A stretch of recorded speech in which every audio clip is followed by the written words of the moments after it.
सुहृदं सुलभं सुखदं स्वनुजं च सुखाय ममोघशरम् अपहाय रघुद्वहमन्यमहं न कथञ्चन कञ्चन जातु भजे।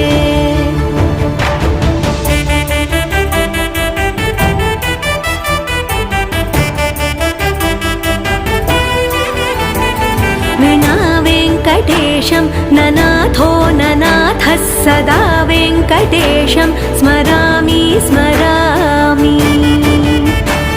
हरे वेङ्कटेश प्रसीद प्रसीद प्रियं वेङ्कटेश प्रयच्छ प्रयच्छ।